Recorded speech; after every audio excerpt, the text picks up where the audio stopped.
brothers like these, North Carolina VA has veterans fight PTSD with prose.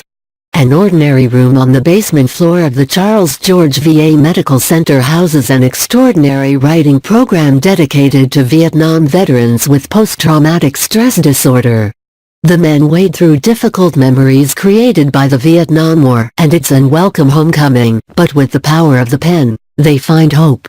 A brotherhood has formed among the veterans-turned-writers, who joke they were drafted into the Brothers Like These writing program by Dr. Bruce Kelly, a primary care physician who heard many speak of the lasting torments of that war.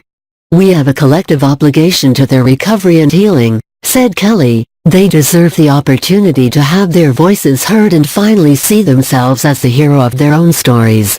In a collection of videos by the Citizen Times, members of the Brothers Like These writing group share their journey and their powerful writing. Described as shy, David Robinson would ask his teacher to give him a 0 rather than read in front of the class.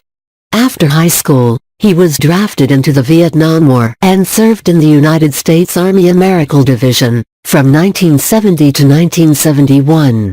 His piece, Across the Sea, inspired the title of the Brothers Like These writing group. Michael Island was born into a military family in Hobbs, New Mexico. 33 years after serving in Vietnam, he was diagnosed with PTSD.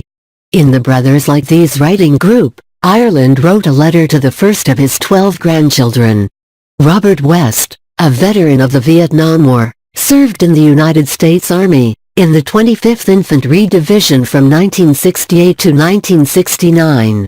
West spent 19 months in Vietnam. "People ask you what it was like," said West. "Unless you were there, there's no comparison." Stephen Henderson's young wife was pregnant when he answered the call to serve in the Vietnam War. "I woke up not wanting to let go of my wife," he said.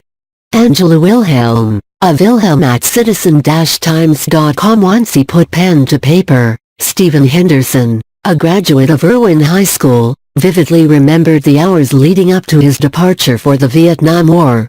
Eating breakfast with his parents and pregnant wife the morning before he left, Henderson was reminded of the Last Supper,